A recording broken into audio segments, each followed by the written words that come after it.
Muy buenos días a todos. Con mucho placer. Mi nombre es Héctor Gutiérrez. Voy a ser el moderador de este webinario de investigación. Es la segunda jornada de investigación de nuestra Escuela de Kinesiología, cuyo objetivo es fomentar el desarrollo, la divulgación y la colaboración de la investigación en kinesiología en las distintas áreas de salud. Durante esta mañana vamos a tener básicamente dos módulos temáticos, el de rehabilitación musculoesquelética y el de coronavirus, con invitados extranjeros, externos a nuestra casa de investigación, investigadores de nuestra facultad y además alumnos de nuestra escuela. Por lo tanto, un orgullo tremendo en relación a eso.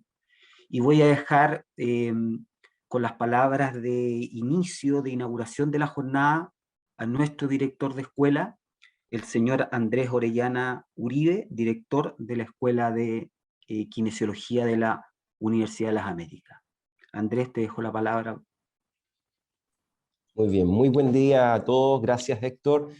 Muy contento de poder saludarlos en esta mañana e inaugurar esta jornada de investigación de la Escuela de Kinesiología de la Universidad de las Américas, tenerlos presentes a todos ustedes para poder compartir lo que ha desarrollado la kinesiología fundamentalmente, yo creo, en los últimos 20 años, que viene arrastrando una vorágine de investigación, sobre todo por la apertura que hay en nuevas áreas emergentes de la kinesiología, y sin duda que eso ha hecho que se sumen investigadores, y nuestra escuela no ha estado ausente de eso.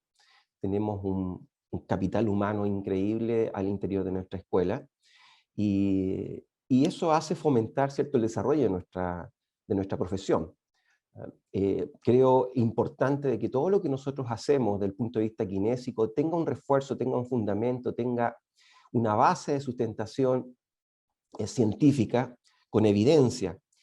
Y eso lleva también a que el aprendizaje que nosotros tengamos sea un aprendizaje significativo, que lo que enseñamos, ¿cierto?, el resultado de nuestros futuros profesionales, ¿cierto?, tengan esta pronte, ¿cierto?, y esta intención de también buscar la verdad de lo que realizan en su trabajo diario.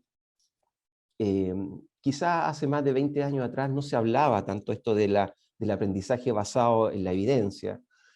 Yo recuerdo, ya soy viejo en esto, que no tenía esos conceptos acuñados, ¿cierto?, dentro de la formación. Hoy en día es impensable tener la formación kinésica sin abarcar esos aspectos de la evidencia científica. Nosotros no debemos a la ciencia, kinesiología es una ciencia, y por lo tanto tenemos que estar aportando constantemente al conocimiento de esta gran ciencia que es el estudio del movimiento humano.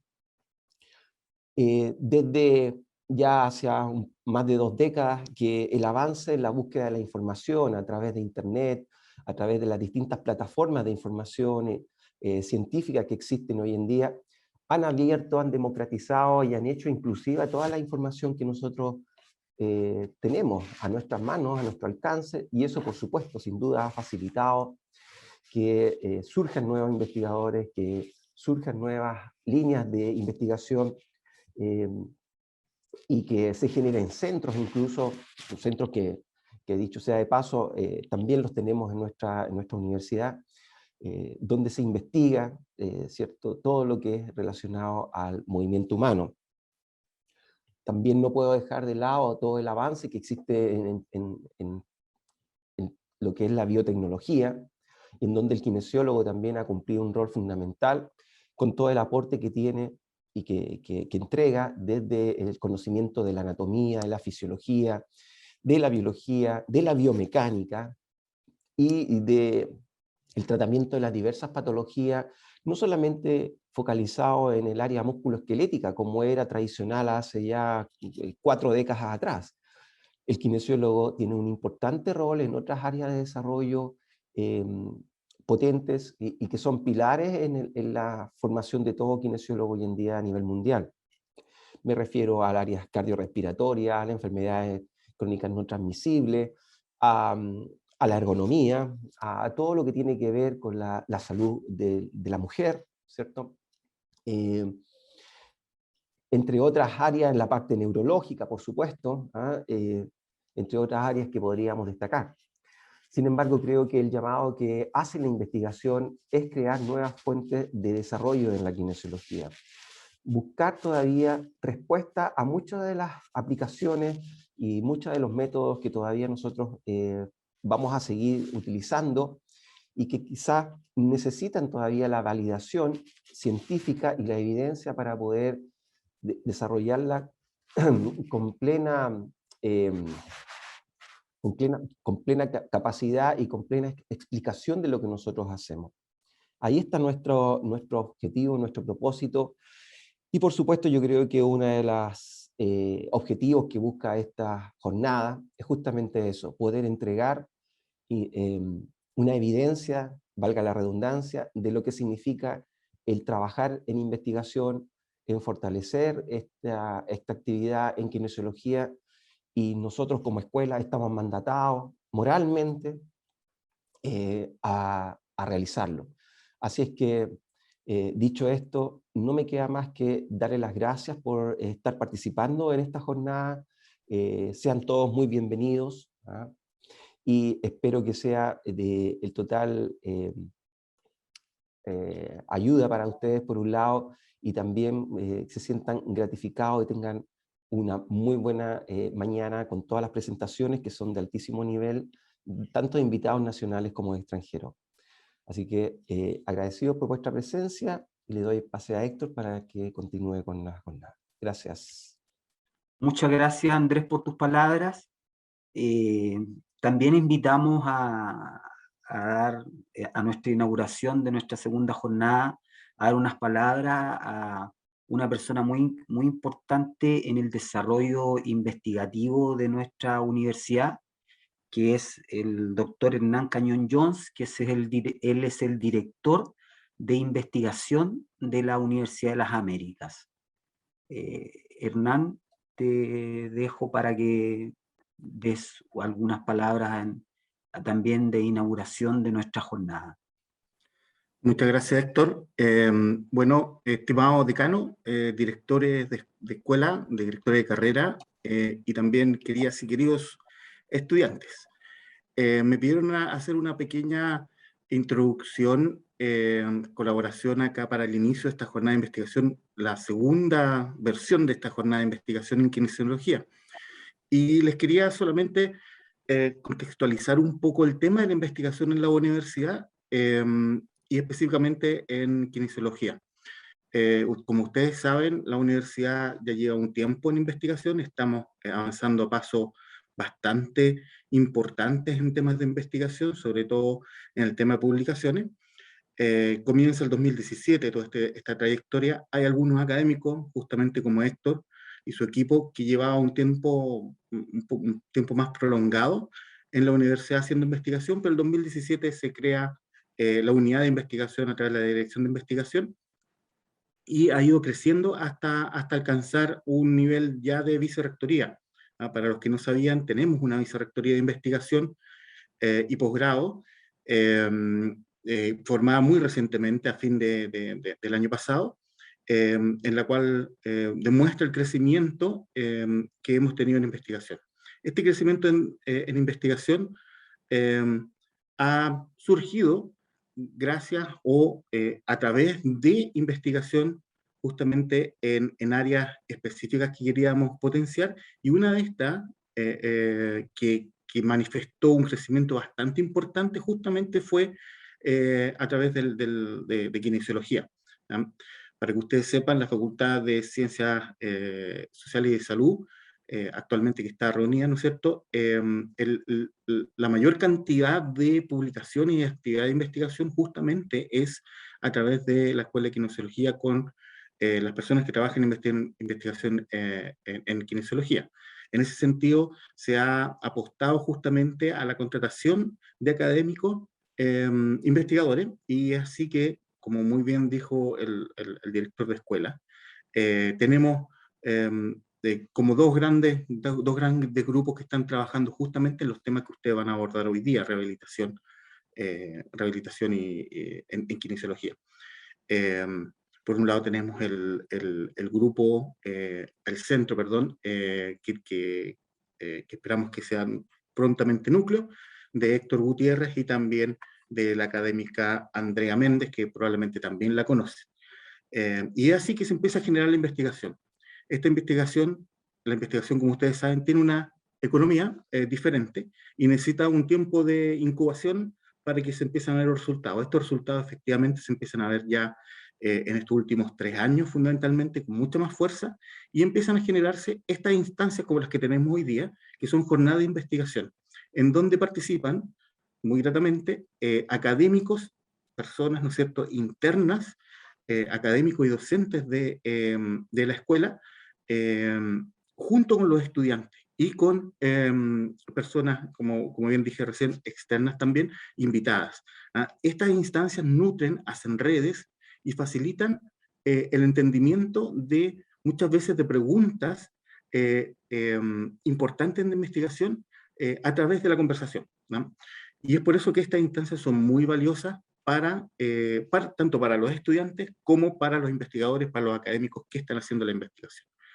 Entendido así, entonces, para mí es muy grato poder haber dado estas palabras de inicio, y solo los dejo invitados a que aprovechen esta jornada, hagan muchas consultas, conversen harto, y si les sale alguna duda, háganla, pregunten, hagan esa pregunta que la tienen guardada, porque esta es la instancia para poder trabajar y también sacar nuevas ideas de investigación que finalmente van a mejorar justamente el quehacer de la profesión de los kinesiólogos que como ustedes como estudiantes van a hacer prontamente. Solamente decir que ambos módulos están muy bien orientados y grandes temas se van a tocar. Rehabilitación musculoesquelética, tocando temas de dolor, básicamente, y también cosas mucho más prácticas como resultados funcionales, ¿no es cierto?, en pacientes con rotura del manguito rotador. Y por otro lado, temas más contingentes como el COVID, que, como de nuevo les decía, son cosas que aparecen y que aparecen circunstancialmente, pero como investigadores y como personas que estamos dentro de la universidad debemos tomar estos temas desde cada una de las disciplinas y abordarlo de una manera científica y también investigativa. Eso, solamente nuevamente agradecerles la invitación a poder dar estas palabras. Aprovechen el espacio y espero una nueva jornada el próximo año. Muchas gracias. Muchas gracias, Hernán. Gracias a Andrés y a Hernán por habernos dado estas palabras de inicio de esta jornada, esta mañana que vamos a tener en conjunto con ustedes y con los expositores que hemos invitado. Tenemos unos minutitos antes de comenzar.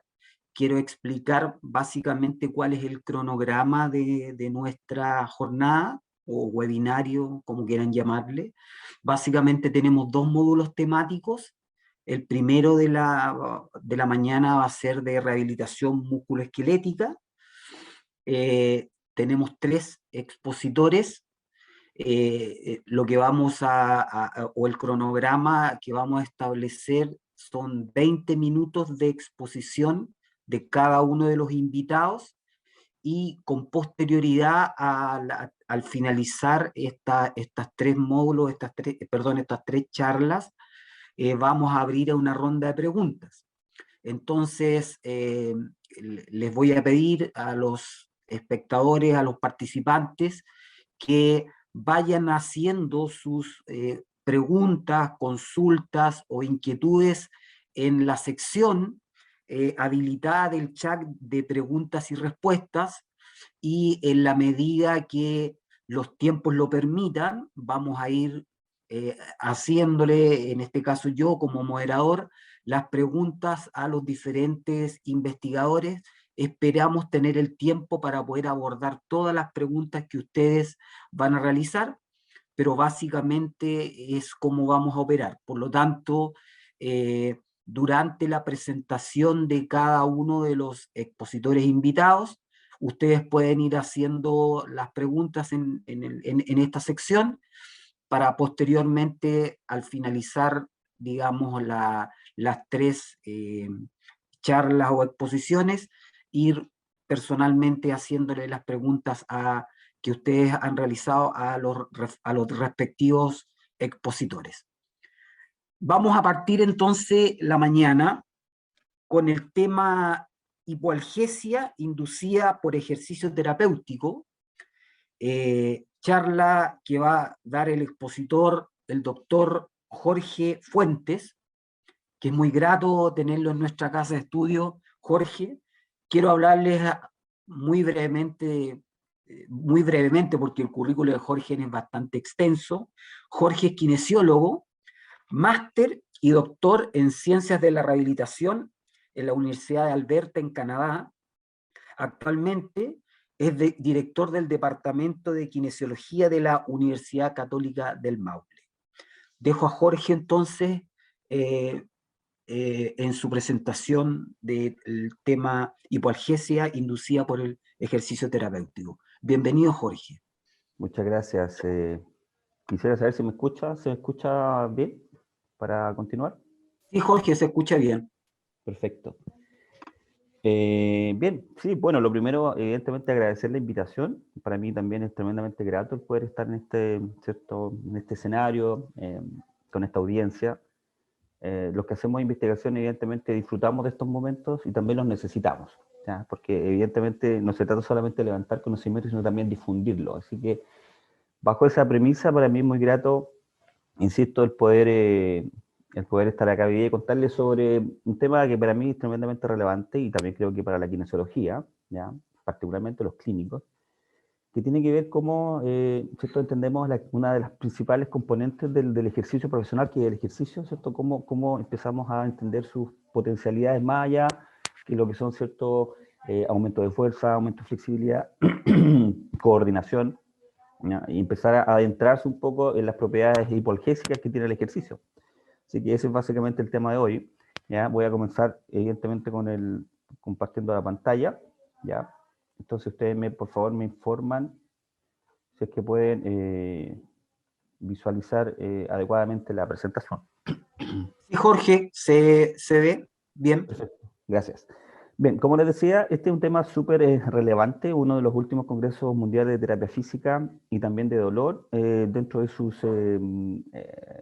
presentaciones de clausura, presentaron y hablaron de ejercicio y dolor. Así que es un tema tremendamente contingente, ¿ya? Como también es un tema súper amplio, ¿eh? Yo en 20 minutos voy a tratar de hacer mi máximo esfuerzo por mantenerme en ese tiempo y hablarles un poquito de este fenómeno de hipoalgesia inducida por ejercicio, ¿ya? Y mi propósito es enfocarlos fundamentalmente en un tipo de ejercicio que es el ejercicio isométrico, ¿ya? Después vamos a entender por qué, y les adelanto un poco en términos de las potencialidades que tiene el ejercicio isométrico comparado con otro tipo de ejercicio como el aeróbico, por ejemplo, ¿ya? Bien, entonces ya habiendo hecho esa presentación, voy a comenzar nuevamente, ¿cierto? Reforzando cuán relevante es la actividad física y el ejercicio terapéutico, para lo que es la profesión, o para nuestra profesión. Ustedes ven ahí una multiplicidad de actividades enfocadas en ejercicios de estabilización, fortalecimiento, ¿cierto? Aeróbico, elongación, estiramiento, ¿cierto? Todos nosotros en algún momento hemos hecho o hemos aplicado alguna de estas pautas de ejercicio. Así que claramente no es una cosa ajena a nuestra profesión, por el contrario, es muy presente y forma parte de uno de los pilares fundamentales del ejercicio profesional, ¿ya?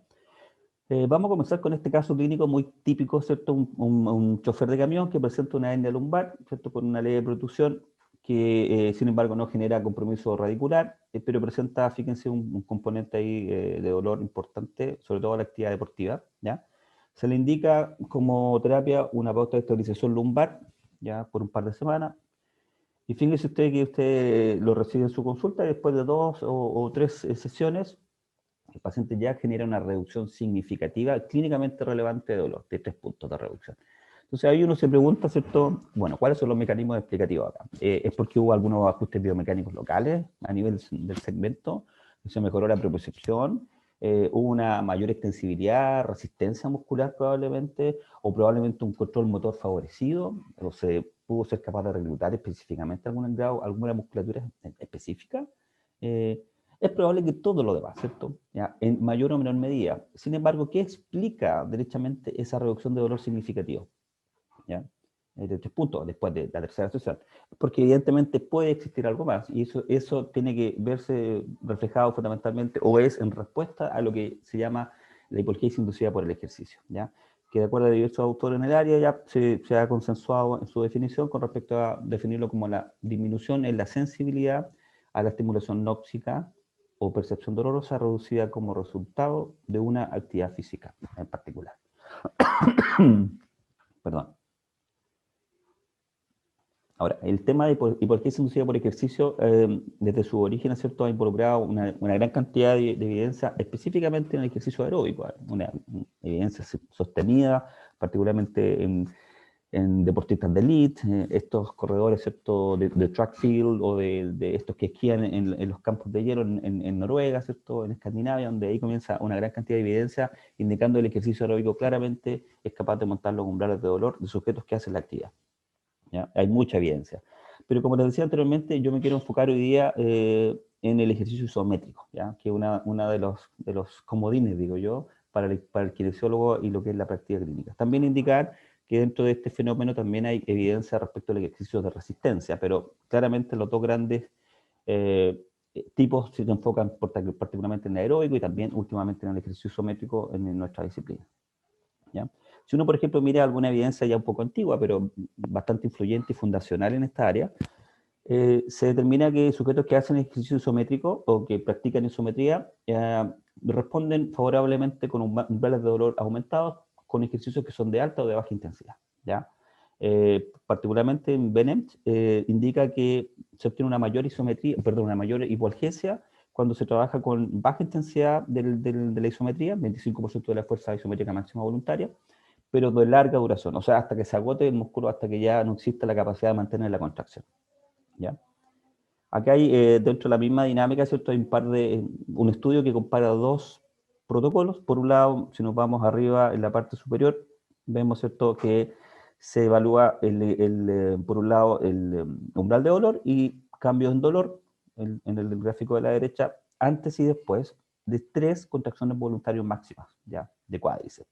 Y usted ve claramente que los umbrales aumentan, y así también como se genera una reducción de dolor en el tiempo respecto o posterior a esta actividad de isometría. Pero fíjense, abajo se compara el mismo paradigma, pero ahora con un 25% de la fuerza isométrica máxima voluntaria. No una contracción máxima, sino que solamente un 25% por un largo tiempo o hasta la falla que dice ahí. Y ahí claramente se ve que los cambios son mucho más significativos en términos de aumento de umbrales y también de reducción de dolor, entre antes y después y mucho después, ¿cierto?, después de la aplicación de la actividad. Entonces, en isometría, la evidencia es bien interesante en el último tiempo. Y tiende a ser un poco contradictoria, porque se ha determinado, insisto, que tanto ejercicios o isometrías de baja intensidad, cuando hablo de baja intensidad me enfoco entre el 20 y 25% de la esfuerzo isométrica máxima voluntaria, o que también que incluyen, por ejemplo, 1 kilo de carga en extensión de rodilla, esto se relaciona con un aumento significativo en el umbral de dolor por presión, ¿ya? Y fíjense, y esto es súper interesante, y ya comenzamos a adentrarnos un poco en las particularidades del ejercicio isométrico, ¿ya? Aumenta los umbrales en el músculo que se contrae, en el contralateral, ¿cierto?, incluso en un músculo distal, ¿ya? Y eso ya establece que hay evidentemente un factor de un efecto sistémico de la isometría, en términos de reducir el dolor. Y también acá, ¿cierto?, cuando se aplican baja intensidad de trabajo, ¿cierto?, cuando hablamos de baja intensidad, cuando se mantiene hasta la falla o fatiga, o en algunos casos un promedio de 12 minutos con la contracción de isometría, ¿ya? Pero también hay otra alternativa, o otra, ¿cierto?, corriente que dice que los ejercicios de isometría de alta intensidad, que es, por ejemplo, 3 contracciones isométricas máximas voluntarias, o trabajar al 80%, ¿ya?, también se vinculan con reducción significativa del dolor, ¿ya? Y cuando hablamos acá ahora del tiempo que se mantiene esa isometría, evidentemente hablamos de tiempos mucho más reducidos, que son 3 segundos o hasta el fallo. Generalmente cuando trabajamos al 80%, los sujetos caen, ¿cierto?, en el fallo entre los 45 y 60 segundos. Es muy difícil que alguien haga más de 1 minuto, ¿ya? Entonces también es un tiempo muy limitado, pero como ustedes ven, también con potencialidades importantes en términos del efecto. Y si hablamos del efecto, también es importante, sobre todo para los clínicos, establecer, bueno, cuánto es el efecto, cuál es la magnitud, el impacto que tiene esta intervención, ¿ya? Y hay una interesante revisión de algunos años ya, pero ya se enfoca fundamentalmente en evaluar el impacto o la magnitud del efecto, o el effect size, como también se determina, ¿cierto? Y por ejemplo, esta revisión hace una diferencia entre el ejercicio aplicado en sujetos sanos y algunos sujetos con alguna condición clínica, lo que es muy interesante también contrastar. Entonces, para sujetos sanos, por ejemplo, el ejercicio aeróbico claramente demuestra ahí, demuestra un importante nivel de cambio o de magnitud de efecto, fíjense, 0,41, bueno, moderado, cercándose un poco moderado y un poco más, pero fíjense el isométrico, ¿ya? Es de 1,02, ¿ya? O 0,072, ahí se maneja en ese margen, lo que claramente es un efecto alto, elevado, de acuerdo, ¿cierto?, a lo que conocemos de Cohen y sus recomendaciones.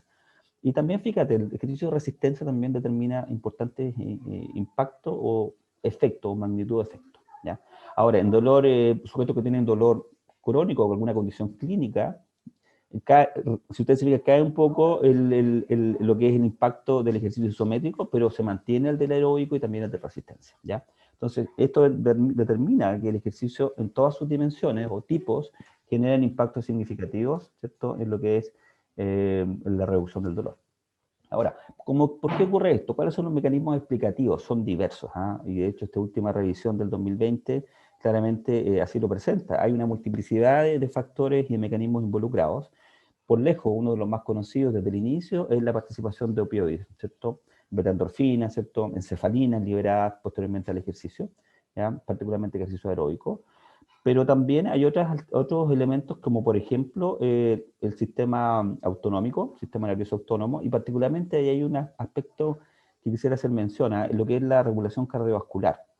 Se ha demostrado, por ejemplo, que sujetos que hacen ejercicio aeróbico, también de isométricos, son capaces de aumentar la resistencia, perdón, la presión arterial. Y esa presión arterial aumentada también se vincula, y hay un correlato con una disminución de la sensibilidad muscular o a un aumento del umbral, que es lo mismo, básicamente. Ahora, ¿cuál sería la explicación para esto? Hay cierta evidencia neuroanatómica que establece que, por ejemplo, la estimulación de los vasos, cuando se aumenta la presión arterial, la estimulación de estos vasoreceptores arteriales, enviarían información aferente a lo que es a una estructura central que se llama núcleos tractus solitarios, que fíjense que tiene la característica de ser muy vecino o estar vinculado muy directamente con aquellas estructuras del cerebro medio vinculadas al modelamiento o al procesamiento del dolor, ¿cierto? Y la modulación de dolor, que son, por ejemplo, la sustancia gris periaqueductal, la amígdala, el hipotálamo, ¿ya? Entonces, claramente, este aumento de la presión arterial transitorio que ocurre con el ejercicio también podría tener una explicación de ese punto de vista. Otro elemento también mucho más novedoso, más reciente y quizás reforzado, es la participación de los endocannabinoides, ¿ya? Para informarles simplemente que existe una gran cantidad de concentración de receptores de endocannabinoides en áreas que procesan también el dolor, ¿ya? Y también a nivel central y también a nivel espinal, ojo, ¿ya? Y también se ha confirmado en el último tiempo que cuando los mecanismos endocannabinoides están disfuncionales, eso se vincula también con una hipogesia inducida por el ejercicio deteriorada. Entonces también ahí hay un correlato importante. Bueno, y están todos los otros mecanismos que no voy a ciertamente entrar en detalle por una cuestión de tiempo, pero para que se entienda la complejidad que existe en respuesta a este fenómeno de hipogesia inducida por ejercicio respecto a los mecanismos, ¿ya? Y siguiendo con el tema de los mecanismos, me gustaría presentarles esta revisión que hicimos hace algunos años atrás, ya en realidad 10 años, fíjense, el 2001, levantamos esta revisión que era muy interesante, puesto que nosotros queríamos entender en ese tiempo cuáles eran los mecanismos un poco más objetivamente medibles, ¿ya? Ustedes saben que normalmente cuando uno aplica ejercicio uno le pregunta al paciente si le duele o no le duele, cuánto le duele, escala numérica, ¿cierto? Un cuestionario, pero queríamos ver derechamente alguna medida un poco más objetiva. Y se nos ocurrió levantar esta revisión donde habían dos preguntas, que era la primera, ¿cierto? Si el ejercicio en todas sus dimensiones, ¿cierto?, era capaz de modificar las concentraciones, ya sean plasma o líquido cefalorraquídeo, de péptidos analgésicos, ¿ya? Cuando hablamos de péptidos hablamos de opioides como no opioides, ¿ya? Y la segunda pregunta también enfocada a si el ejercicio podía modificar la actividad cerebral de áreas relacionadas con la modulación y el procesamiento del dolor, ¿ya? Eran tremendas preguntas, pero fíjense, esta revisión nos arrojó solamente un estudio en ese tiempo, que era este, ya un estudio, todavía no me recuerdo, ¿cierto?, de África, en Nigeria, ¿ya? Donde se valoran los cambios en las concentraciones de plasma de serotonina, ¿ya? Que es un péptido no opioide, en respuesta, fíjate, a una actividad bien común que hacemos nosotros, que es la pauta de estabilización lumbar, en pacientes con dolor lumbar crónico. ¿Ya? En este estudio lo que se comprobó que hubo un incremento del 18% en la concentración de serotonina antes y después de una sesión de pauta de estabilización lumbar. Entonces, y ustedes saben también cuán importante es la serotonina, ¿cierto?, en nuestros mecanismos de ascendente ambulatorio respecto a la modulación del dolor. ¿Ya? Bueno, afortunadamente en el último tiempo han habido más revisiones y me encontré con esta última que se publicó en el 2020, donde claramente se hacen un poco más, y fíjense, pasaron 10 años para que otros autores se hicieran cargo de este tema y comenzaran a levantar más evidencia. Y ocurre que en este caso se enfocan en la actividad muscular, ciertamente, perdón, actividad cerebral, con respecto a distintos tipos de ejercicios. Y como ustedes ven ahí, a través de una medida de resonancia nuclear magnética funcional, y encuentran fundamentalmente que hay cambios a nivel del córtex prefrontal, el giros supraespinal, y también a nivel del cerebelo, etc. Entonces, claramente se confirma que el ejercicio es capaz de modular y de generar cambios a nivel cerebral. ¿Ya? Eso en términos también de mecanismos. Ahora, vámonos un poco más a la práctica y cuál es la evidencia que existe respecto a la aplicación de ejercicio isométrico en condiciones clínicas. Y aquí hay un estudio bien interesante también, que es clásico en tendinopatía. Y aquí lo que se hace se contrasta ejercicio isométrico versus isotónico en sujetos con tendinopatía patelar. Se hizo un estudio cruzado, ¿cierto? Vale decir que los 6 sujetos hicieron los 2 tipos de ejercicio, pero en distintos tiempos. Y se aplicó el protocolo siguiente, o sea, se hicieron 5 contracciones de 45 segundos cada una, con 2 minutos de reposo. Trabajaba 70% de la fuerza isométrica máxima voluntaria, ya, o sea, intensidad elevada. Se evaluó, ¿cierto?, la sentadilla, en términos de la producción de dolor durante la sentadilla. Se evaluó también la contracción isométrica máxima voluntaria, en términos de fuerza, y fíjense también se evaluó un factor súper importante que era la excitabilidad y la inhibición cortical. Normalmente estos pacientes que tienen dolor crónico a nivel de un tendón particularmente presentan a nivel central una inhibición, lo que hace que ellos generen menos fuerza, básicamente. Entonces querían ver estos sujetos si es que el ejercicio isométrico particularmente podía modular esta inhibición que existe. Y fíjense lo que ocurre normalmente o particularmente en lo que es intensidad del dolor a través de la escala numérica, entre antes, después y posterior 2, que es 45 minutos después de terminar la serie de contracciones. Fíjense el cambio sideral, o sea, el cambio dramático que ocurre entre antes y después, y que se mantiene después para el ejercicio isométrico. El isotónico también cambió significativamente antes y después, pero a los 45 minutos ya no fue significativamente distinto que la línea de base. Entonces, claramente, este tiene un efecto superior al isotónico en esta patología.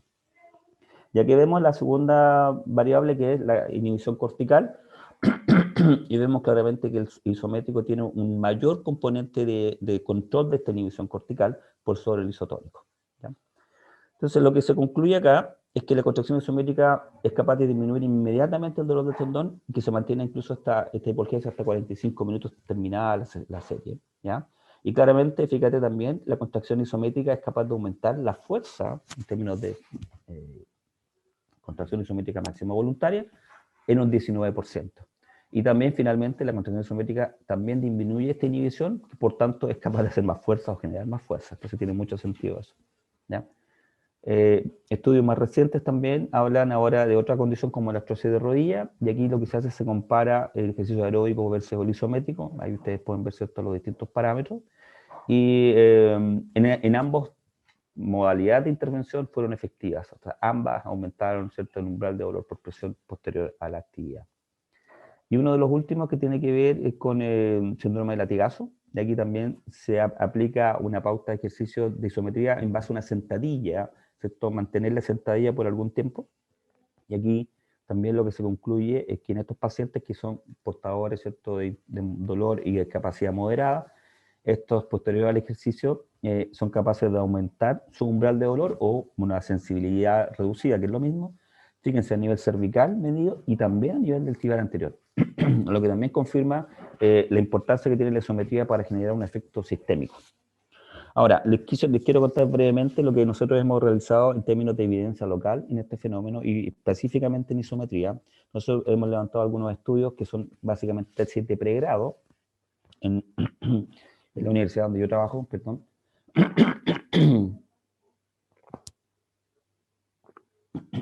Donde, por ejemplo, hemos evaluado el impacto del ejercicio isométrico combinado en este caso con electroterapia, con TENS, en pacientes con dolor cervical crónico.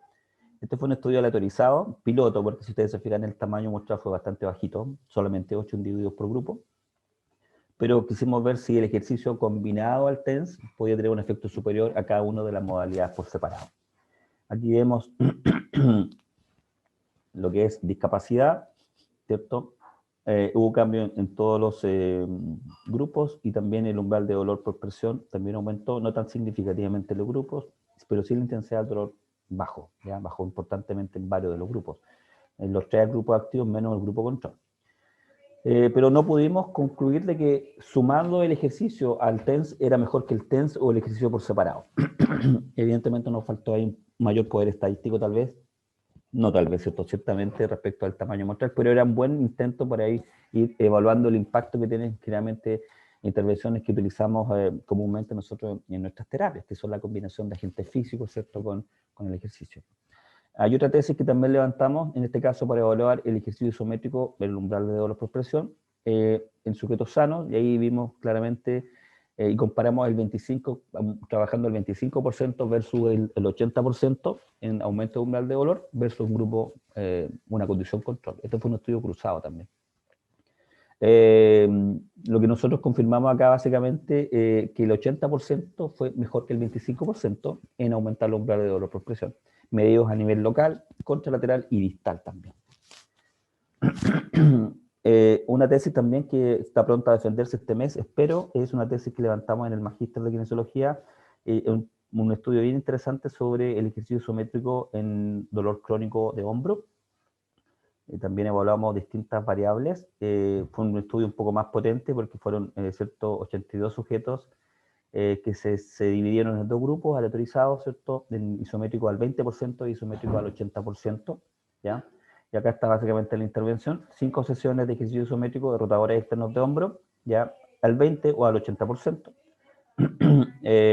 Cuando hablamos del 20%, se mantuvo la contracción por 5 minutos o hasta ciertamente a la falla, y el 80% generalmente la falla o máximo 2 minutos, normalmente se demoraron mucho menos. Entonces, queríamos comparar la efectividad de 2 intensidades de trabajo en esta condición. Y descubrimos que no había diferencia significativa entre ambas. Ambas fueron tremendamente efectivas, tanto en el manejo del dolor, ¿cierto? En el aumento de los umbrales y también, importantemente, en la funcionalidad. Así que aquí hay una tremenda herramienta para pacientes que tienen dolor crónico de hombro, ¿ya? Donde se puede utilizar por un lado el 20% o el 80% y demostramos que son efectivas ambas. Evidentemente nos faltó el grupo control acá, pero por una cuestión logística y también de tiempo no lo pudimos incluir, pero es un buen intento para después replicar esto ahora con un grupo control. Bien, para terminar ya entonces vamos a hablar de cuáles son las implicancias clínicas que se conocen para el ejercicio isométrico en el manejo del dolor musculoesquelético, ¿ya?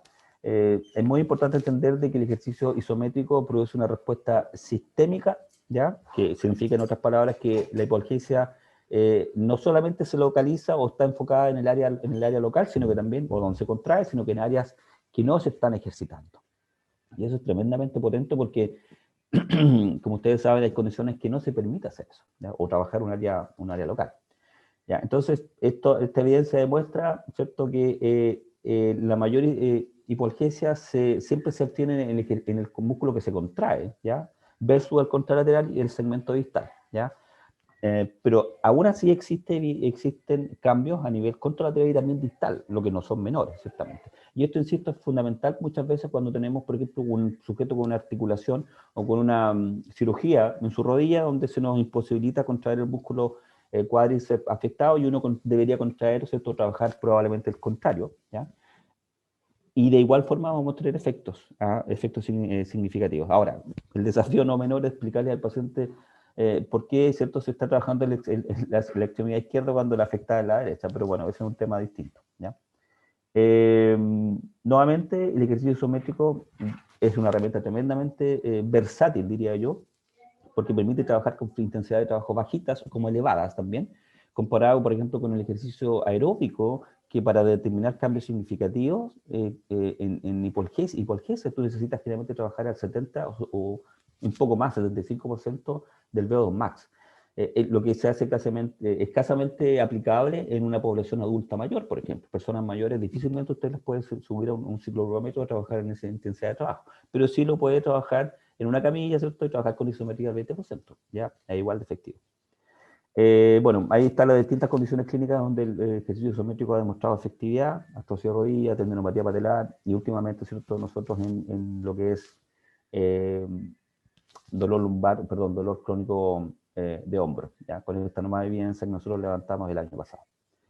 Y con eso terminamos, sí, efectivamente. Muchas gracias por la atención.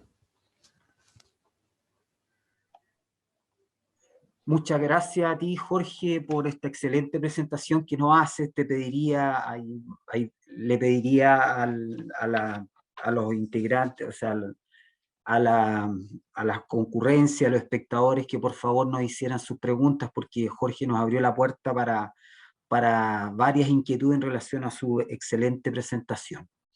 Continuando con nuestro ciclo de charlas de este módulo de rehabilitación musculoesquelética, presento al tema de asociación entre el tipo de rotura y los resultados funcionales en pacientes con rotura masiva e irreparable del manguito rotador. El expositor es el doctor Felipe Araya Quintanilla. Hablarles algo de Felipe.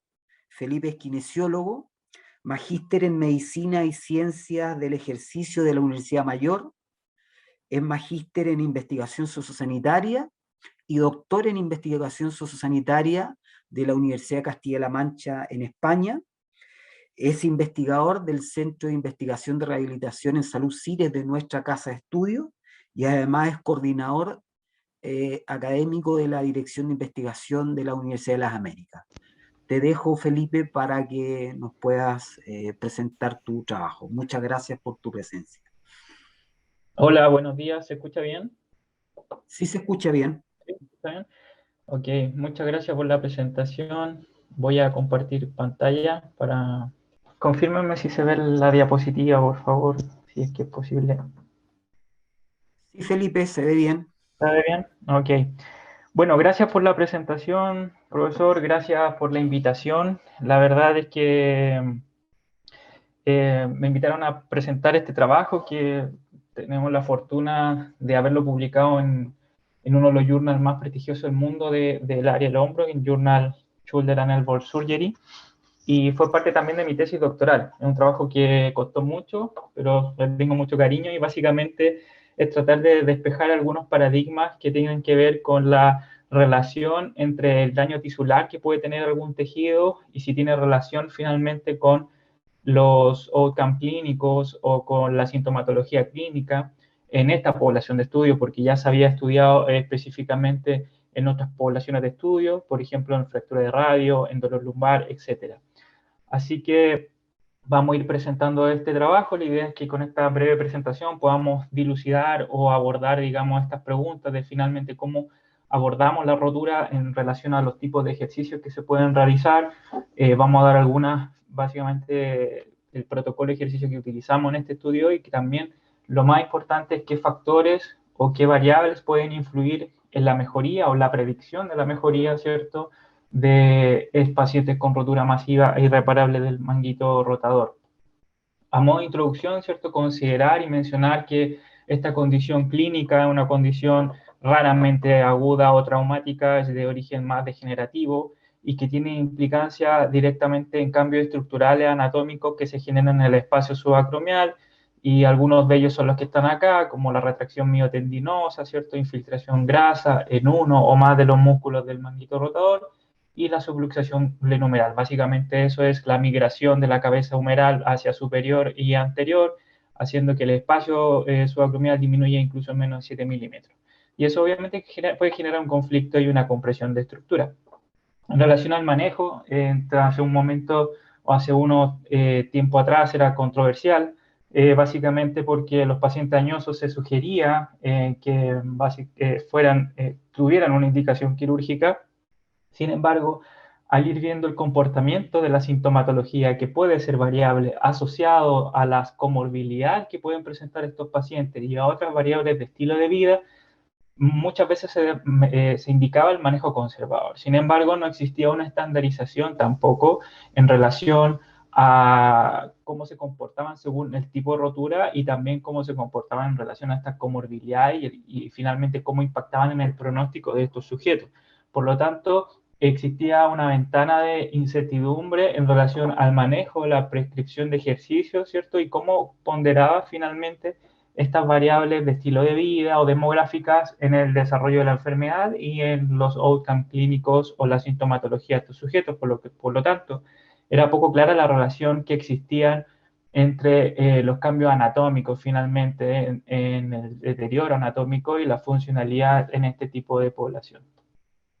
En relación a los factores de la patogenia del manguito rotador, es importante considerar que existen varios tipos de factores que están estudiados ya en la literatura. La predisposición genética está bien estudiada, existen diferentes haplotipos de las variantes de ADN, incluso que pueden generar dolor de hombro como tal. Para mí el más importante es la reorganización del sistema nervioso central, que algo de eso el profesor Jorge habló, no voy a entrar en detalle en esto, pero es lejos para mí uno de los aspectos más importantes en que pueda generar dolor de hombro, pueda generar alguna tendinopatía, etcétera, está bastante estudiado. Sin embargo, estas otras variables son tremendamente importantes porque son más asociadas a las características del comportamiento de un sujeto, como el consumo de tabaco, alcohol, ¿cierto? El IMC, y finalmente los factores intrínsecos del tendón que tienen que ver con las propiedades del polimorfismo, el colágeno, etc.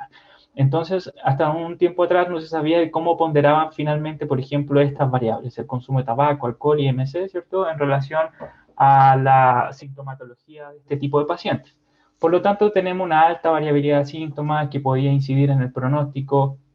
No se sabía muy bien, era poco claro si estos cambios estructurales podrían afectar los resultados funcionales independientes del tratamiento que podrían seguir estos sujetos, ya sea quirúrgico o conservador.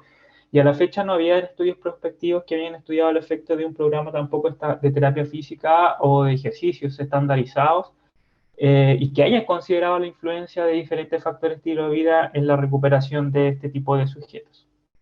Por lo tanto, el objetivo de este estudio, que como bien les digo, tuvimos el orgullo de poder publicarlo en esta revista, que salió con el volumen final de este año, el objetivo principal fue analizar las diferencias de cambio posterior a la intervención, obviamente, en los resultados funcionales. Finalmente, eso era la función de hombro, la funcionalidad de extremidad superior y la intensidad de dolor, posterior a un programa de terapia física controlado por factores confundentes, y analizar la influencia de comportamiento, estilo de vida y demográficos sobre las características de la rotura de pacientes sobre 60 años con rotura masiva y irreparable del manguito rotador. En relación a los materiales y métodos, se reclutaron finalmente 92 sujetos con esta condición clínica con diagnóstico clínico imagenológico, se hizo en el Hospital Clínico San Borja Arrearán, y se seleccionaron bajo los siguientes criterios de selección. El primer criterio de inclusión era que fueran mayores de 60 años de edad, con rotura completa de 2 o más tendones, es obviamente diagnosticado con resonancia nuclear magnética, que es el gol estándar, más la ecotomografía. Infiltración grasa de grado 3 a 4, eso implica, según la clasificación de Boutalier, eso implica que al menos el 50% de infiltración grasa tendrían que tener en alguno de los músculos del manguito rotador y que hayan firmado el consentimiento informado. Se dejaron fuera cualquier tipo de lesión traumática aguda del manguito rotador, otras patologías del complejo articular del hombro, básicamente que tuvieran algún origen o de otra naturaleza, como la capsulitis adhesiva, inestabilidad binumeral y lesiones labrales. Y se dejaron fuera también las cirugías previas en el hombro afectado. En relación a la intervención, se dividieron dos tipos de intervención en gran clasificación, dos técnicas de terapia manual, porque los pacientes presentaban rigidez, se realizó un glade posterior y movilización escapular. Esta era la dosificación de 12 repeticiones, 1 minuto de descanso y de mantenimiento, y descanso de 30 segundos de cada repetición. Y en relación a los ejercicios, eran 2 ejercicios glenumerales que estaban enfocados en el centraje glenumeral y 2 ejercicios a nivel escapular. Estos eran de 10 a 20 repeticiones, 5 segundos de mantención isométrica, que tiene todo un fundamento también del efecto hipoalgésico en relación a la isometría, que muy bien explicó el profesor Jorge Fuentes, y con descanso 30 segundos, 1 minuto para evitar fatigabilidad. El programa se realizó 2 veces por semana durante 12 semanas o 3 meses. No quiero entrar mucho en detalle en los ejercicios, pero este fue el programa que se realizó, que lo extraímos de otro estudio que se publicó hace un año atrás, que comandó el profesor Héctor Gutiérrez, donde finalmente estos eran los ejercicios que se utilizaban, el de aducción isométrica a 30 grados, como podemos ver acá en la figura, básicamente donde aprieta un balón, ¿cierto?, terapéutico, con una presurización visual para tener un feedback de no más de 20 miligramos o 10 miligramos de mercurio. Eso obviamente para bajar la actividad del deltoides y aumentar la actividad del infraespinoso para disminuir la cabeza, o que baje la cabeza, ¿cierto?, de humeral. El agarre con puño de balón, que genera una activación completa del manguito rotador, control consciente escapular o retracción escapular, ¿cierto?, asistido por un fisioterapeuta, y el push-up anterior a 60 grados con una banda elástica amarilla. Toda la isometría, muy bien la explicó el profesor Jorge Fuentes, así que no me voy a detallar mucho en eso, pero básicamente los ejercicios isométricos siguen siendo la piedra angular para nosotros en relación a la prescripción de ejercicio, sobre todo con pacientes con dolor.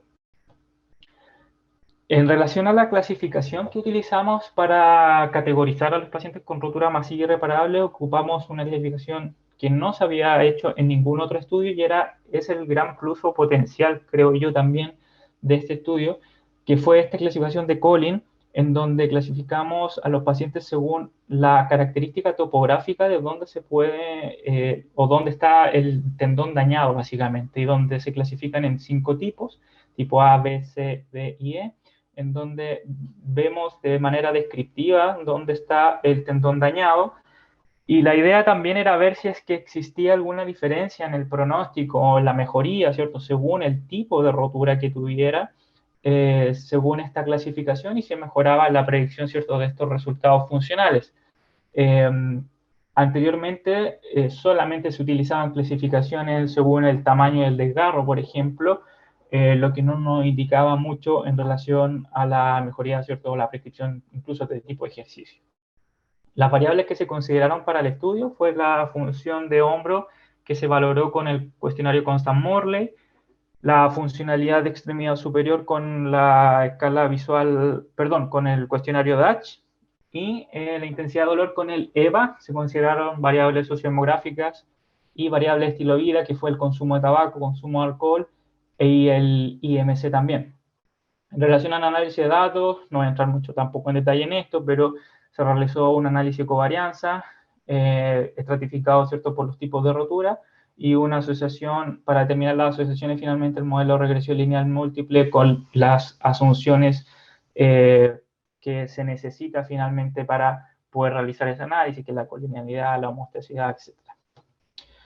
En relación a las características descriptivas o demográficas, ¿cierto?, del estudio, podemos ver que los pacientes tenían 67 años de edad de media, la duración de síntomas era de 16.5 meses, o sea, pacientes que tenían más de un año de dolor de hombro. El IMC fluctuaba de 22.9 a 33.3, ¿cierto?, en el IMC.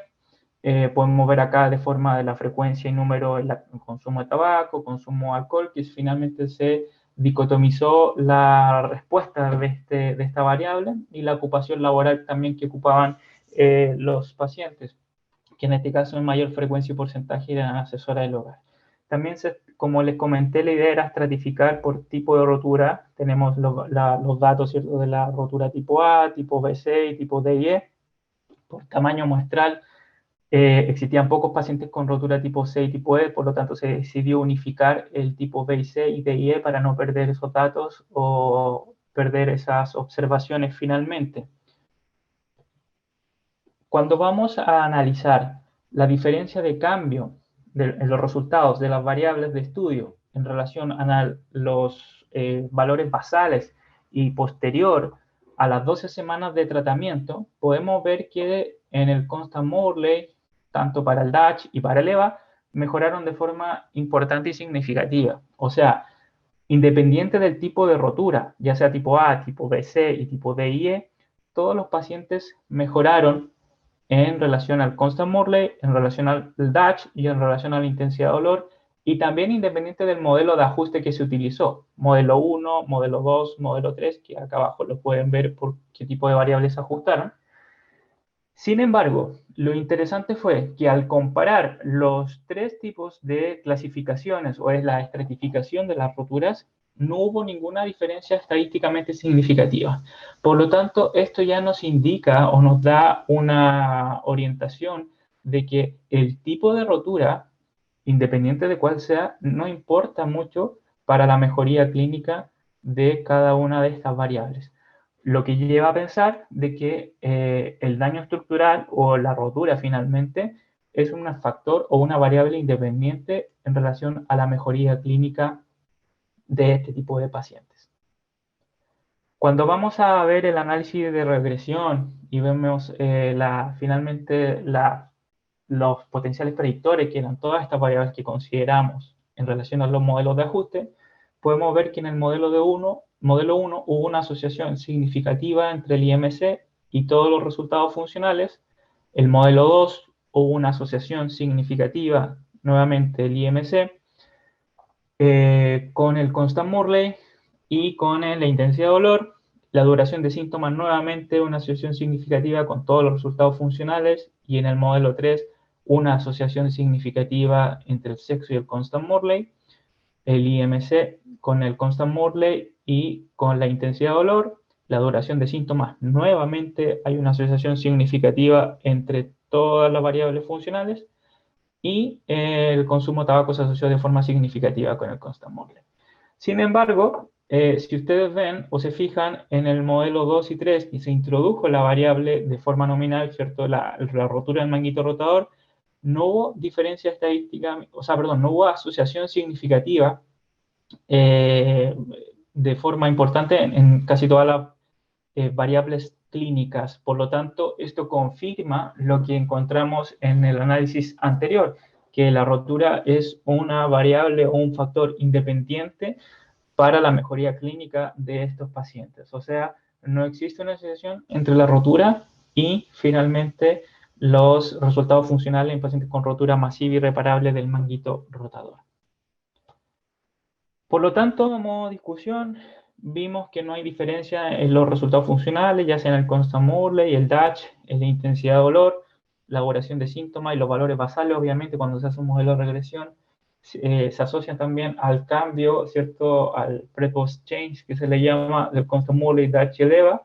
La intensidad de dolor con la escala visual análoga estaba asociada con el IMC, y los cambios en el cuestionario Constant-Morley con el sexo, el IMC y el consumo de tabaco. Básicamente, en relación a la explicación de estos resultados, es que el IMC se ha documentado básicamente que el aumento del IMC se asocia a que pueda el paciente tener mayor porcentaje de infiltración grasa, y que eso implique la menor funcionalidad de la extremidad superior.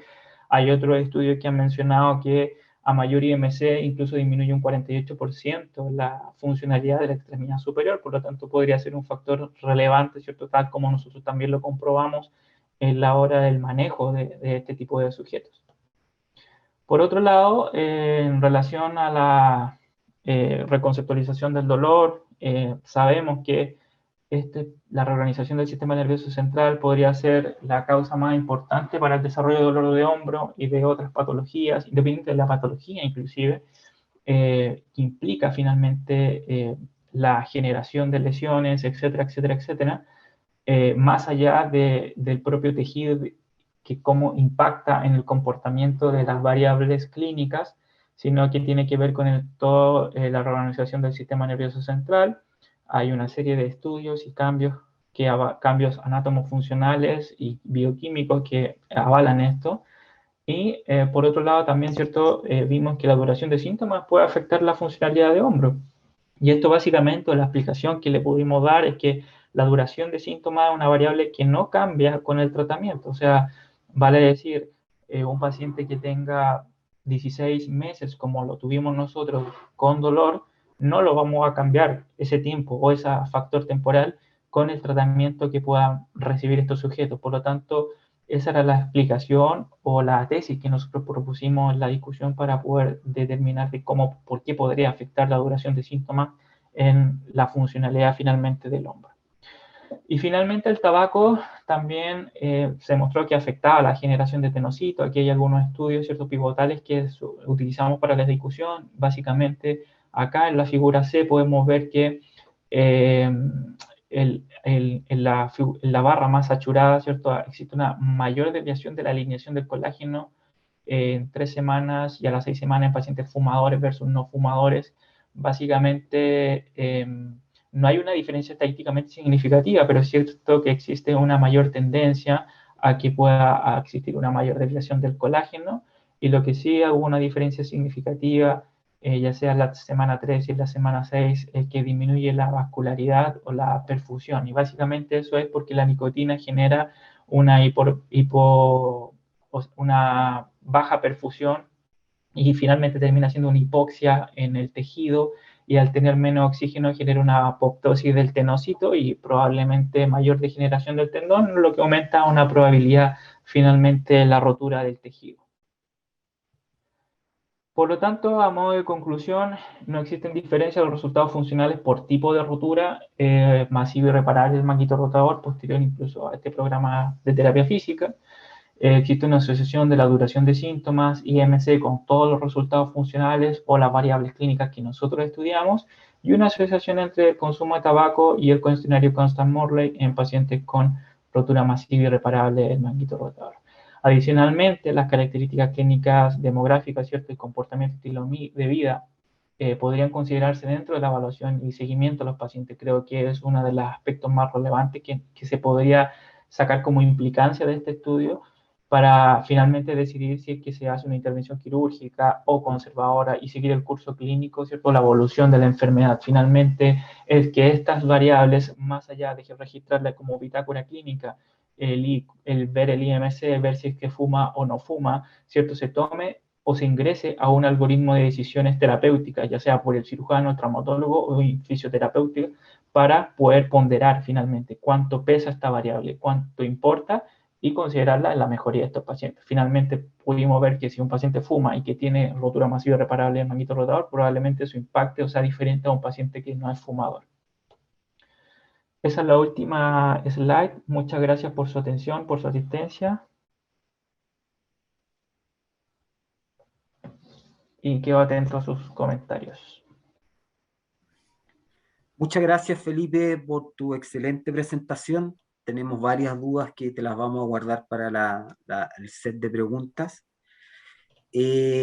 Bueno, continuando con la última presentación de este módulo, vamos a presentar a Bárbara Díaz. Bárbara va a dar el tema efecto de las técnicas manuales orofaciales en la disminución del dolor cervical, una revisión bibliográfica. La expositora es Bárbara Díaz Yamet. Bárbara, con mucho orgullo, les cuento, ella es licenciada en kinesiología, es estudiante de 5º año de la Escuela de Kinesiología de la UDLA del campus Santiago Centro. Muchas gracias, Bárbara, por tu presente y mucha suerte en tu exposición. Muchas gracias.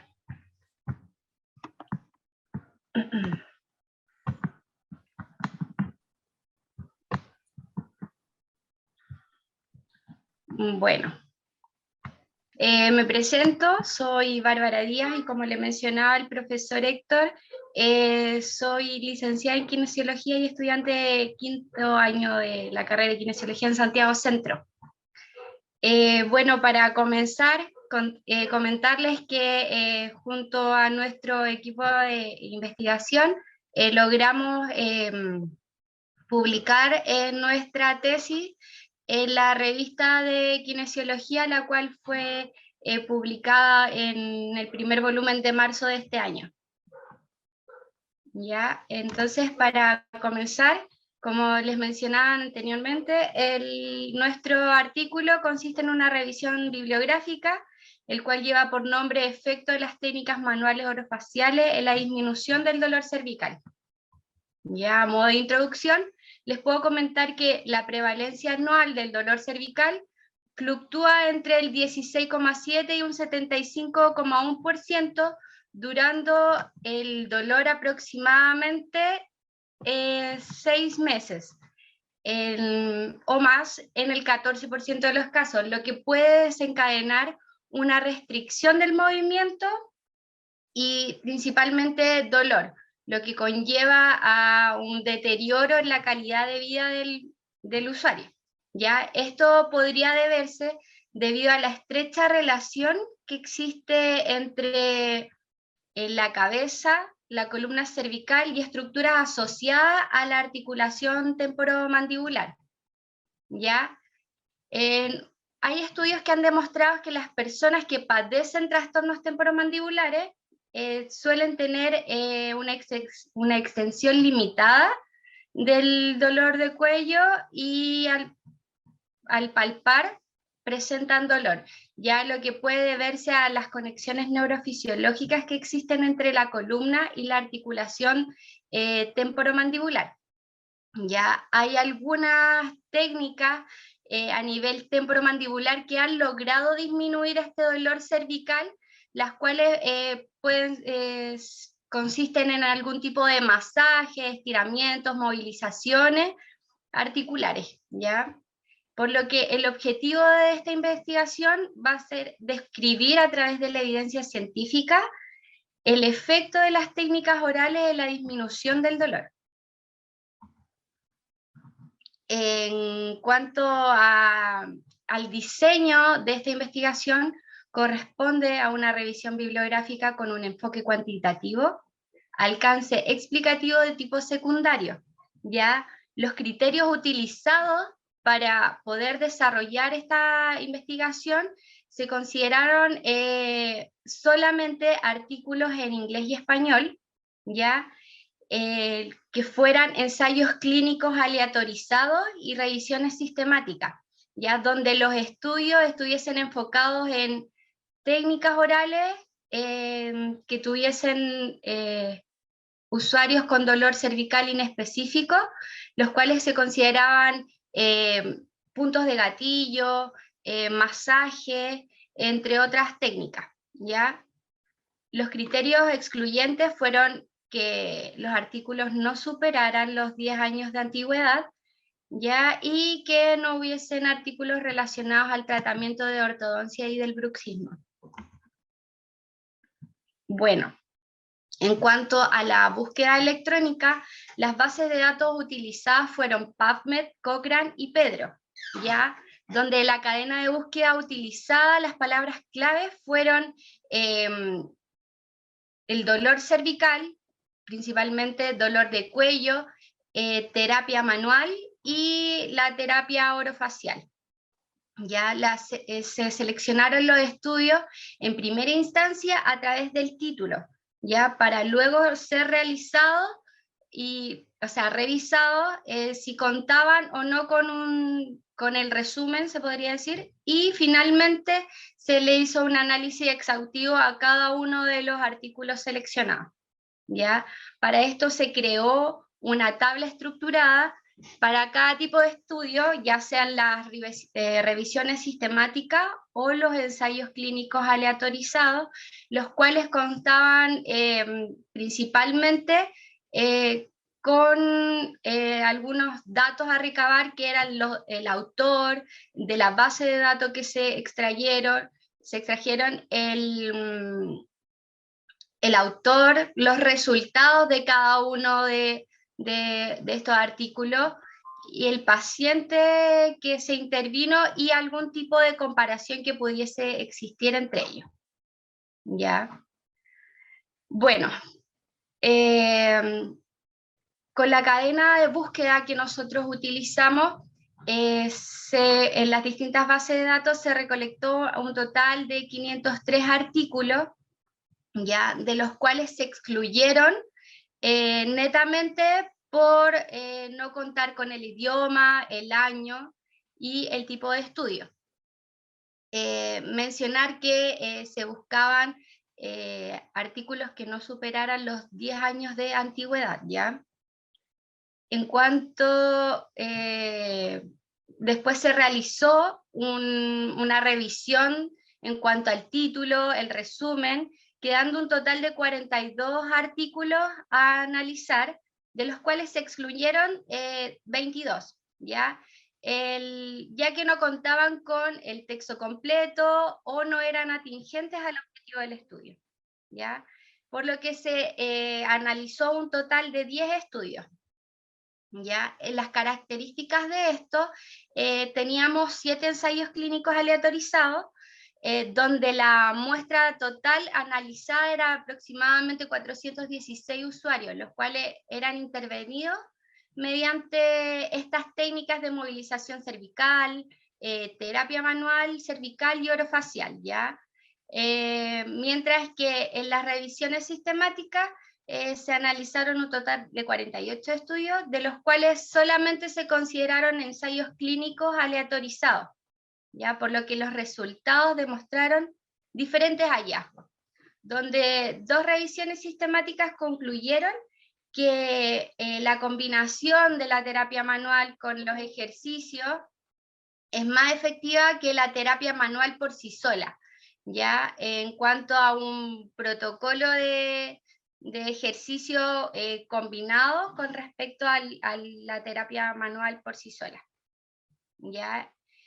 En cuanto a los ensayos clínicos aleatorizados, solo 2 demostraron resultados significativos en cuanto a la disminución del dolor con terapia manual asociada a ejercicio, y uno señaló tener un porcentaje significativo favoreciendo a la terapia manual por sobre el ejercicio de la fisioterapia. Ya otros de las variables analizadas, ya que aquí el dolor, principalmente en los distintos estudios, se analizaba mediante la escala visual análoga. Otros que podemos destacar que fueron evaluados fue el índice de discapacidad, el cual tuvo un cambio significativo según los estudios analizados, ¿ya? Pero no así el rango de movimiento, ¿ya? Por lo que podemos destacar que sí puede haber una mejoría en la disminución del dolor, en la mejoría de la calidad de la vida del usuario, pero no principalmente en mejorar el rango de movimiento del usuario, ¿ya? Bueno, en esta revisión bibliográfica, a través del análisis de una serie de estudios, se pudieron identificar una variabilidad de técnicas, las cuales y ejercicios a nivel cervical y orofacial, las cuales podrían consistir en movilizaciones, principalmente manipulaciones, masajes, y los que consideraban que disminuían el dolor cervical.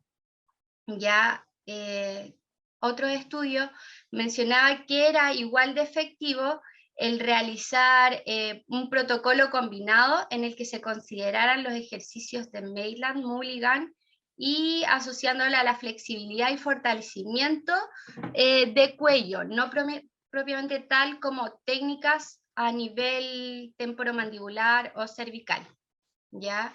Mientras que otros estudios nos mencionan que hay una asociación muy importante en lo que es la carga personal, ¿ya?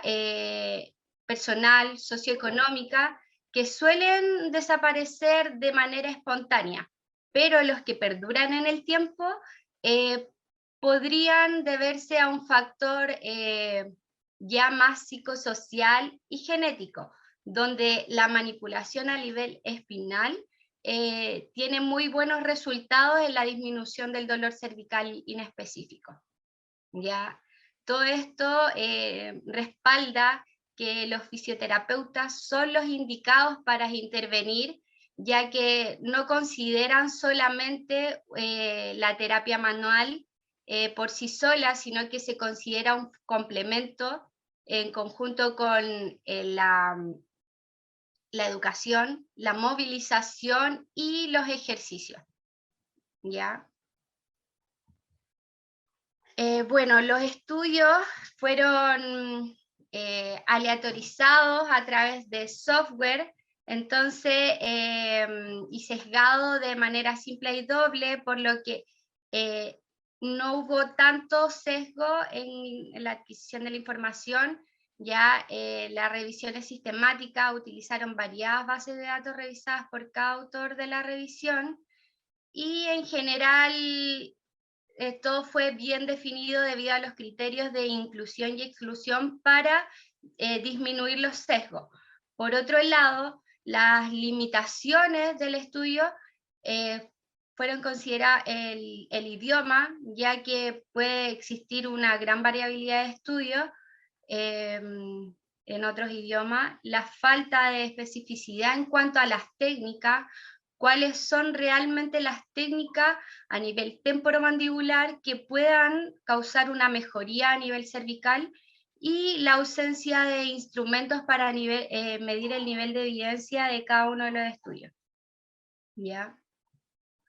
Por lo que los resultados de este estudio son bastante debatibles, ya que en cuanto a las técnicas que logran disminuir el dolor, no hay suficiente claridad, ya que se buscaba el efecto que producían estas técnicas, ¿ya? Pero nos encontramos que la evidencia es bastante escasa, ¿ya? Siendo la terapia manual por sí sola o combinada con ejercicio lo más efectivo. Ya en cuanto a la disminución del dolor cervical, también como mencioné anteriormente, se considera una mejoría en la calidad de vida del usuario. Por lo que nosotros consideramos que realizar nuevos estudios para buscar una mayor especificidad en la aplicación y el efecto de las técnicas orofaciales en el dolor cervical inespecífico. Bueno.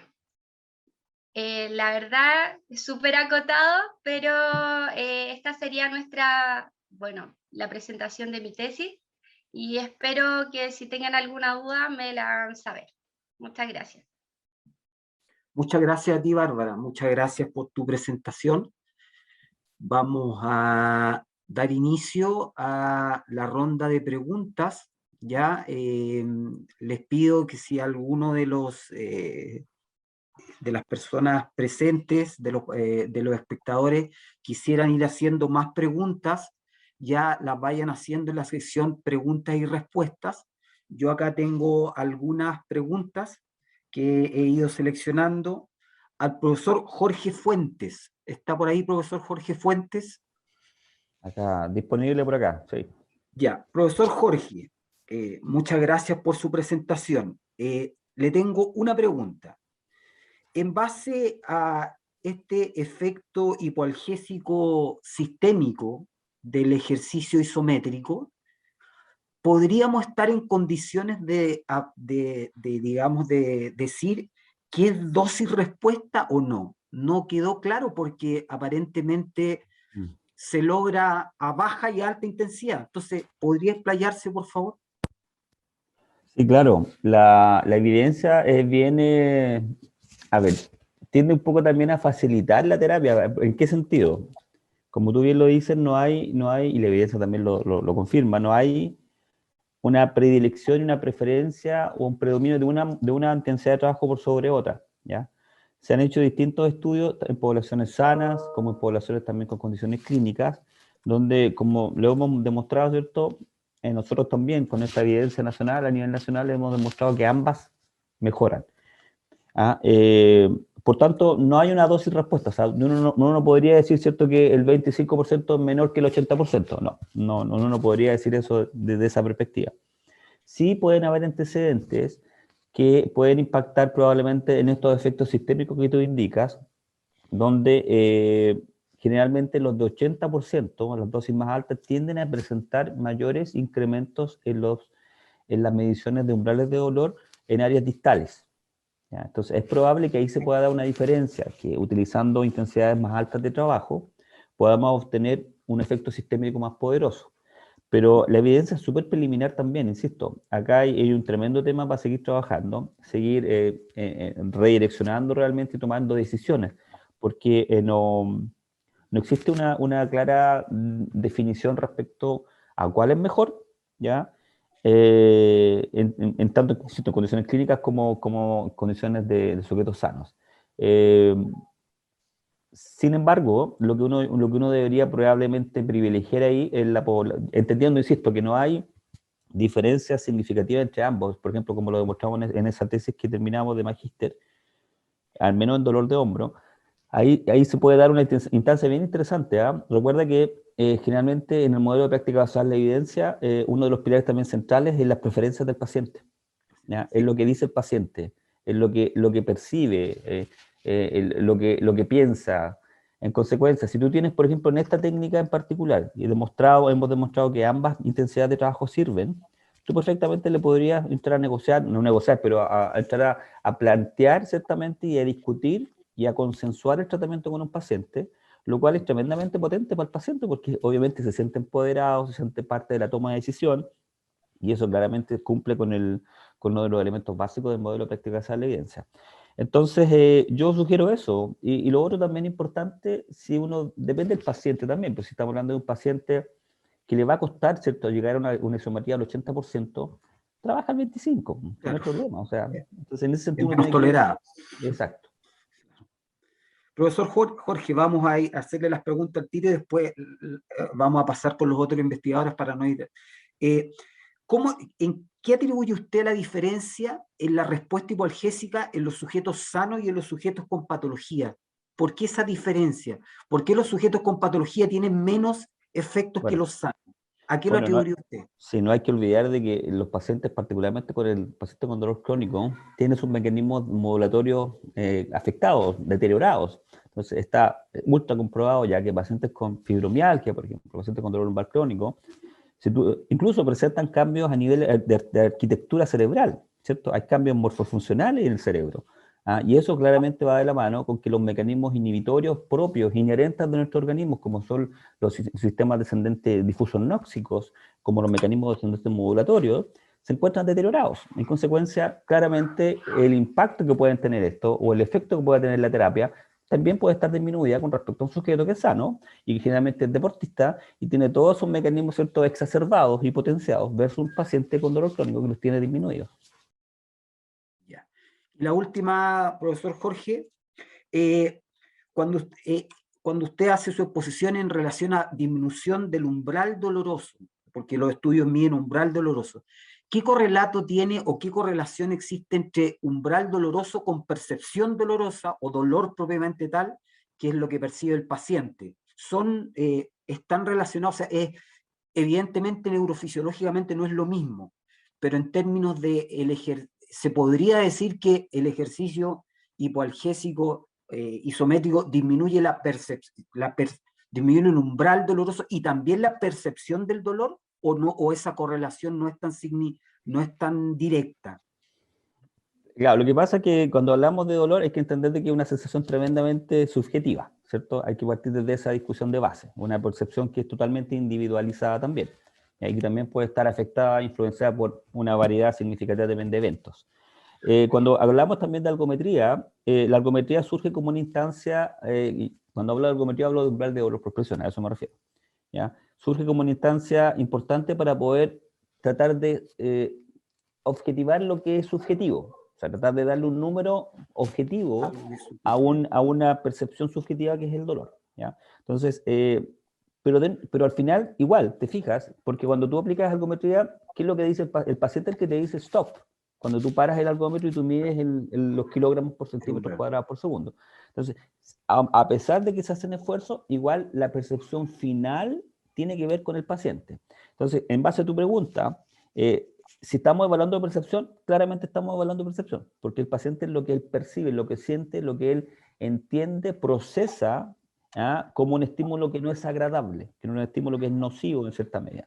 Cuando hablamos de umbral, y lo que es mucho más marcado, evidentemente, cuando hablamos de tolerancia al dolor, porque el umbral es la primera sensación frente a un estímulo nocivo, y la tolerancia, ¿cierto?, es cuando tú pasas el umbral y llega ciertamente a una instancia donde ya no aguantas más, ya, por eso se llama tolerancia. Entonces, yo diría que ciertamente lo que hacemos también es evaluar la percepción del dolor frente a un estímulo, en este caso, nocivo. Sí. Perfecto. Profesor, muchas gracias por su presencia, muchas gracias No. por su participación. Vamos a seguir. Mucho éxito en el resto de la jornada. Que estén muy bien. Muchas gracias. Profesor Felipe Araya. ¿Está por ahí, profesor Felipe Araya? Sí, hola. Una pregunta, profesor, y quizás también sería bueno que se explaye. ¿Qué utilidad tiene usar un modelo de regresión múltiple en este tipo de patologías? Bueno, la verdad es un poco amplia la pregunta, pero lo que implica básicamente o lo que importa en un modelo de regresión múltiple, primero es que nos da la oportunidad de poder ponderar, poder saber cuánto pesa finalmente cada variable que uno quisiera relacionar, diferente de lo que puede entregar, por ejemplo, un modelo de correlación bivariada o correlación simple, que uno entrega una relación que es directa o indirecta y un coeficiente.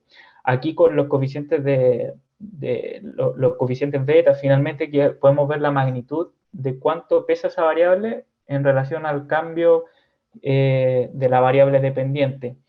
Y en este tipo de pacientes, o básicamente en este estudio, en esta población, lo interesante fue que pudimos hacer ese modelo de regresión en relación a la estratificación del tipo de rotura que nosotros teníamos, que cosa que no se había hecho finalmente en otro estudio con rotura masiva irreparable del manguito rotador, porque utilizaban una clasificación que no era topográfica, que no era en relación a la forma descriptiva de cómo estaba dañado el tendón, sino que solamente usaba las clasificaciones antiguas que usted bien conoce en relación a la magnitud del daño finalmente mejor dicho, del tamaño del desgarro del tendón.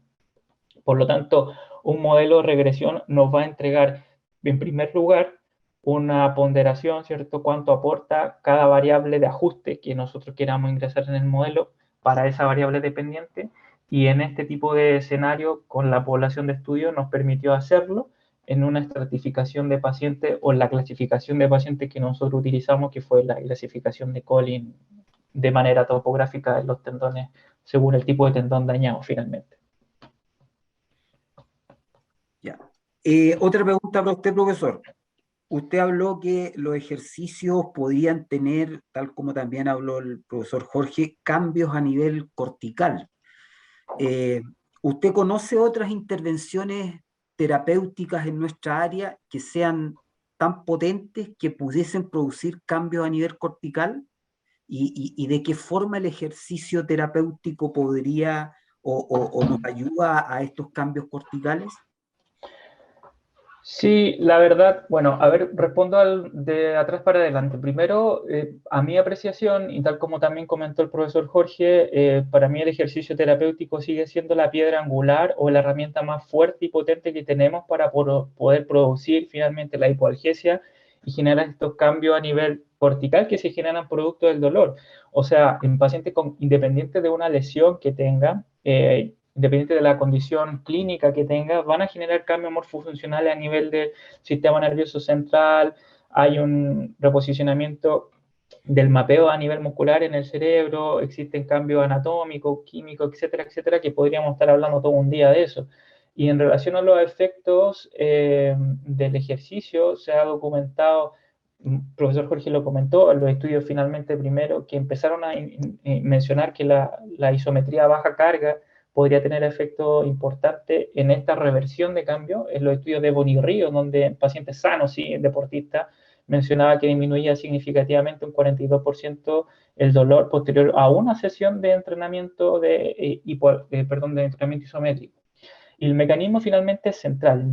Ella postula en su estudio del año 2015 que mejora la inhibición intracortical y finalmente mejora la excitabilidad de la corteza motora, porque como hay baja excitabilidad, eso se podría redistribuir finalmente o aumentar nuevamente esa baja excitabilidad.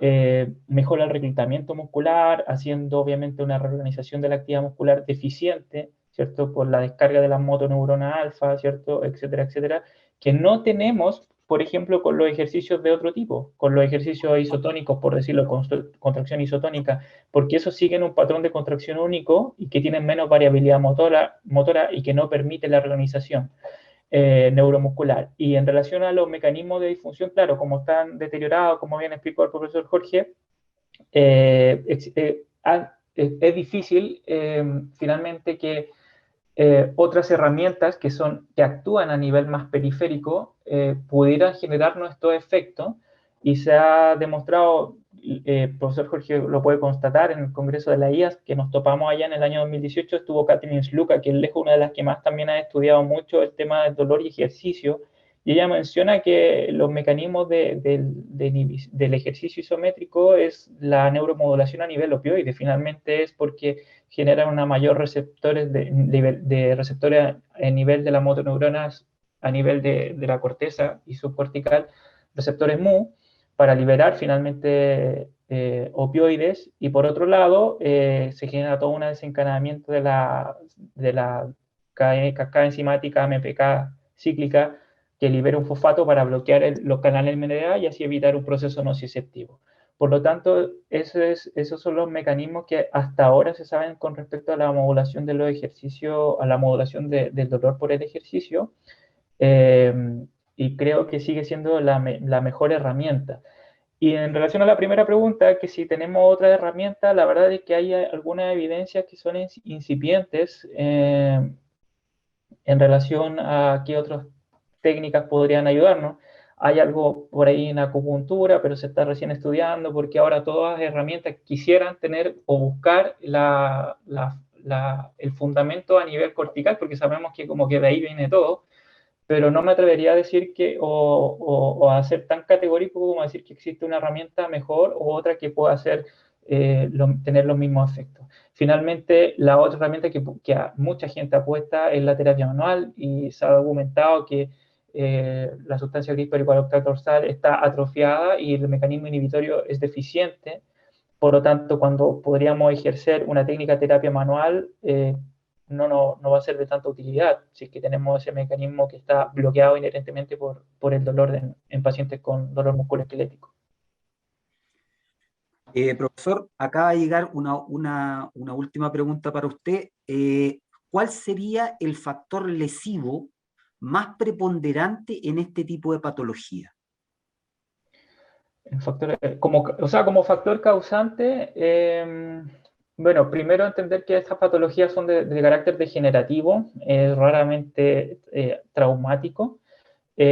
Para mí, si me está preguntando a mí, cualquier tipo de lesión, ya sea incluso a nivel de hombro o a nivel de otras condiciones, sigue siendo la reorganización del sistema nervioso central el factor que te va a generar como dolor. Ahora, si lo hablas desde el punto de vista como estructural, de qué me puede generar finalmente una lesión del tendón de los hombros, son causas multifactoriales.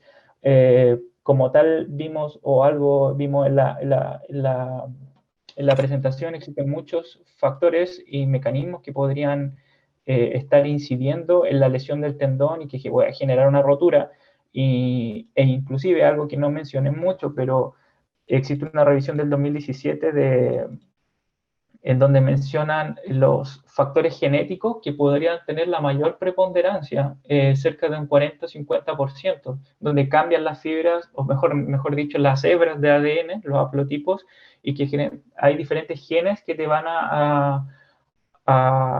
que van a cambiar, y que estos se van a expresar de manera que se vaya deteriorando el tendón y te pueda finalmente generar una lesión tendínea.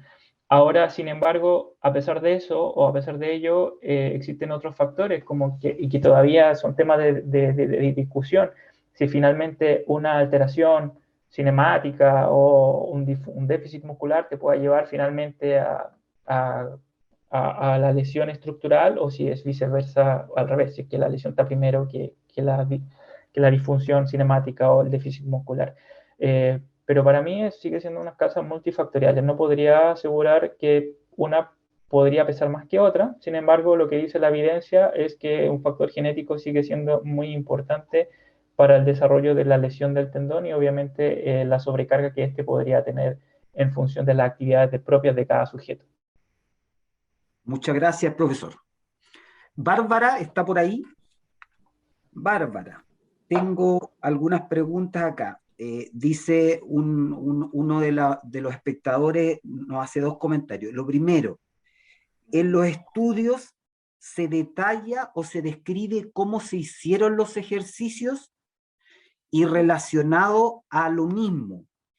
¿Hay algún estudio que consideró comparar la terapia manual con la terapia manual placebo, ya que usted sabe que hay muchas revisiones, mucho estudio documentado que dice que el efecto de la terapia manual con la terapia manual placebo son prácticamente similares? Entonces, le dejo esas dos interrogantes que plantearon desde los espectadores, para que se pueda explayar, por favor. Ya. Sí, en algunos de los artículos que se analizaron sí existían los protocolos. En cuanto hay uno en el que se realizó la intervención, el que comenté mediante ejercicios de Maitland y Mulligan.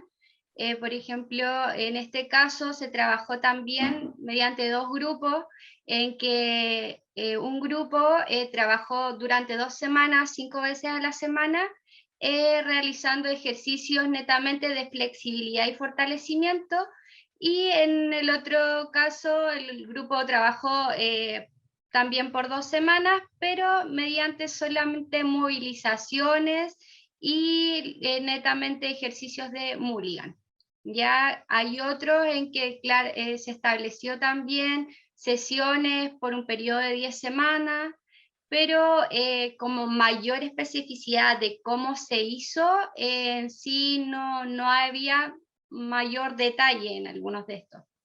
Ya en cuanto a la segunda pregunta, sí existía uno de los artículos en el que se hablaba en cuanto a la terapia, ¿cómo se llama?, en vibraciones en los puntos de gatillo, ya en los cuales sí se realizó en algunos de los casos la estimulación de tipo placebo, ¿ya?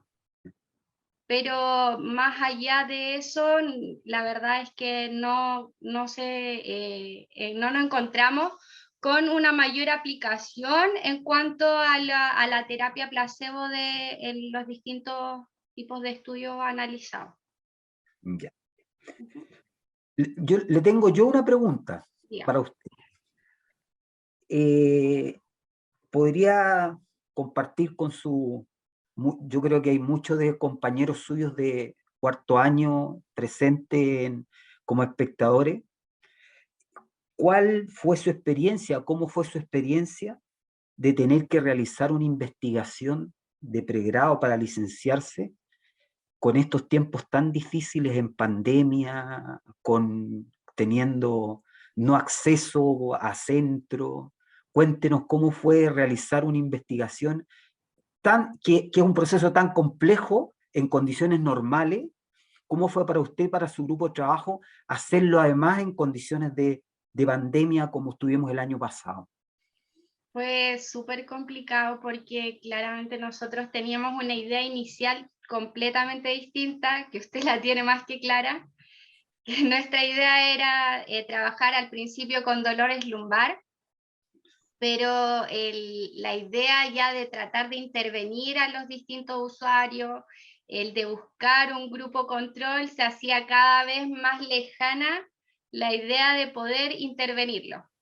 Porque como decía usted, en pandemia todo fue totalmente cambiar el protocolo, entonces sí, fue difícil, porque era cambiar una idea tras otra. Yo creo que empezamos con una idea y fue modificándose 2, 3 veces, hasta que tuvimos que llegar por un tema, claro, de más de la escuela, porque era claramente muy difícil intervenir en la época en que estábamos, porque fue justo como en pleno brote en que empezó todo esto, Entonces sí, fue súper difícil y ahí nos quedamos finalmente con el tema de las revisiones bibliográficas, que la verdad para nosotros era algo totalmente desconocido y una experiencia súper, la verdad yo me entretuve bastante. Trabajé bastante con los chiquillos, creo que era como la más pesada en ese sentido de que estaba ahí con ellos, ya démosle esto, si algo no me parecía, realizaba cambios, así que por lo menos fue una experiencia súper buena y el después que el profesor Astudillo nos diera la posibilidad de poder publicarla en la revista de Kinesiología fue, pucha, para nosotros, la verdad, un honor. Yo creo que para todo el equipo. Bueno, felicitarla por eso, porque hacer una investigación en pregrado no es fácil, cuando uno no es fácil. Hacerla en estas circunstancias, más difícil, y más encima acabar esto en una publicación, ¿cierto? La felicito a usted, a su grupo, a su profesor, que fue también un pilar importante en esto, y sin duda es digno digamos, de destacar, considerando todo lo complicado que tuvo que pasar usted y su grupo. Así que de verdad que la felicito. Y muchas gracias por haber compartido su experiencia, todo lo que usted aprendió en esta mañana con nosotros. Entonces vamos a dar por cerrado este primer módulo de rehabilitación musculoesquelética. Les agradezco a los expositores, les agradezco a los espectadores, y recordarles que vamos a comenzar en punto el segundo módulo de COVID, coronavirus, a las 10:50 de la mañana, así que aprovechen de ir a hacer un café, a tomar algún tecito, alguna cosa caliente para que volvamos a las 10:50. Muchas gracias y nos vemos en un rato más.